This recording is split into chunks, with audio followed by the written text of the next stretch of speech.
Hey guys, what's up? Welcome to my review of Horizon Zero Dawn by Guerrilla Games. This is a PlayStation 4 exclusive game.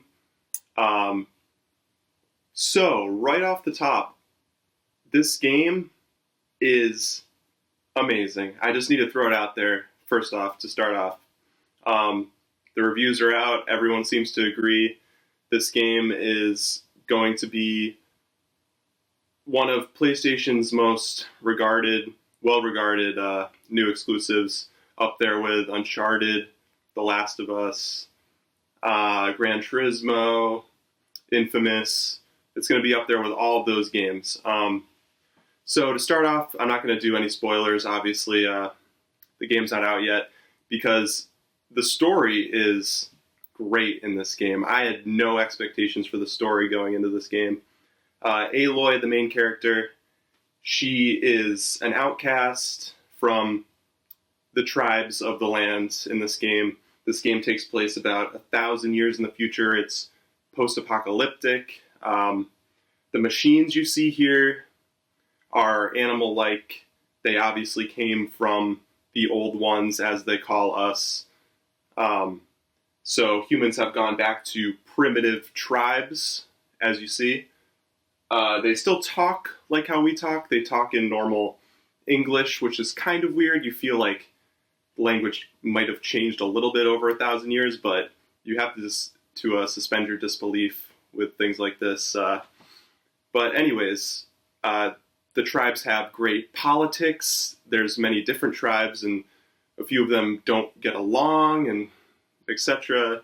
I don't want to go into details, but the way that the game sets up the story with Aloy and why she's important is just great. There's a lot of depth. There's great voice acting. There's great emotion, great animation. I mean, the look of the game speaks for itself. If you look at it in any video, it's one of the prettiest games ever, honestly. It's up there with Uncharted and The Last of Us, anything Naughty Dog's ever done. And for this to be an open world game and have that level of graphical greatness is just amazing. The map is huge. There's so many things to do.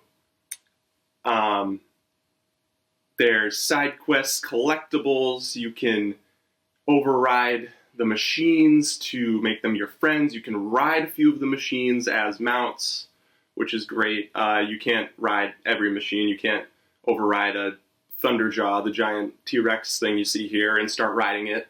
Although that would be awesome, but unfortunately you can't do that. But anyways, moving on to the gameplay aspect, the shooting, like the bow and arrow mechanics of this game are great.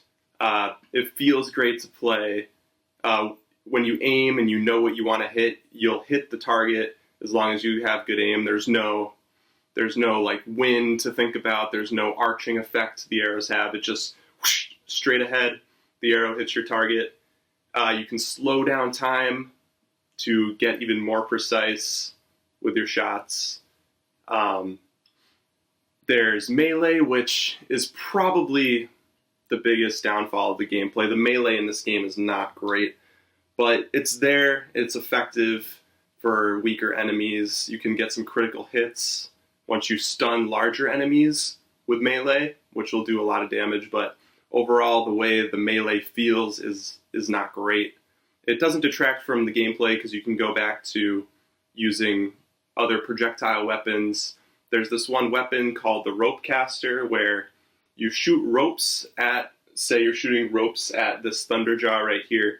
It'll shoot the ropes attached to the ground, shoot about 6-7 ropes depending on how big the machine is and how much you upgrade your rope caster. It'll drop it to the ground, it'll be stuck there for a little bit, and you can just go in there with your melee attacks and get some critical hits.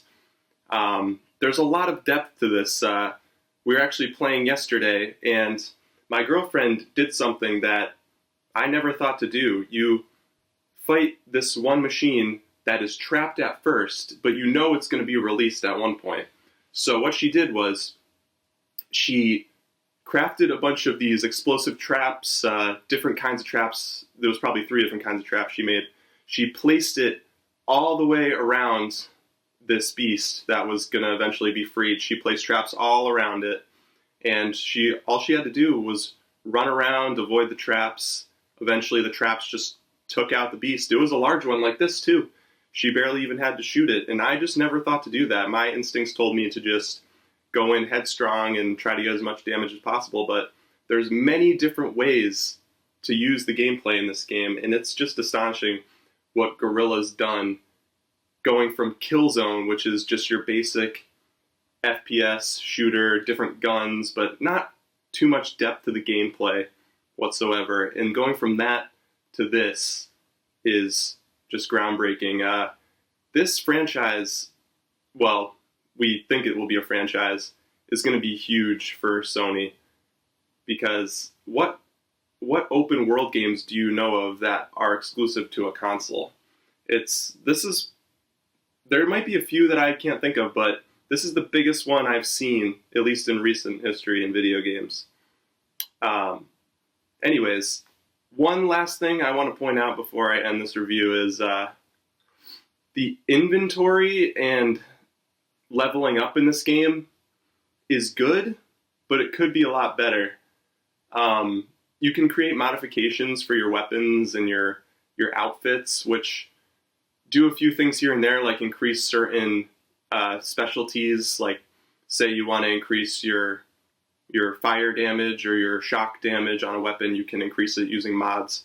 But there's not too much depth to the customization as far as the modifications go, just your basic damage boosts and stuff like that.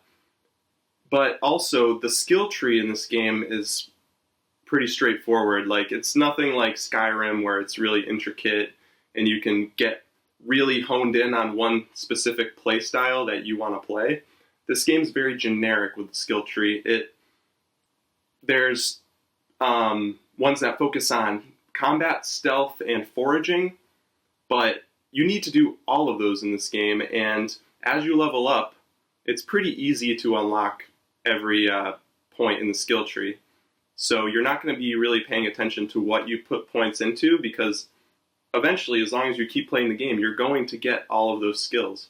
It just depends on which ones you want first, but it won't affect the difficulty of the game that much. It might a little bit, but not that much. But overall, this game, it hooked me. It's so immersive. The story's great.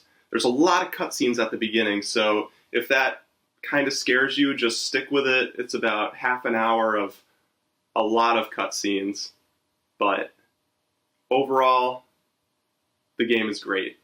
5 out of 5. Pick it up. It comes out February 28th in the US, March 1st in Europe. So definitely check it out. Horizon Zero Dawn, guys. Get hyped.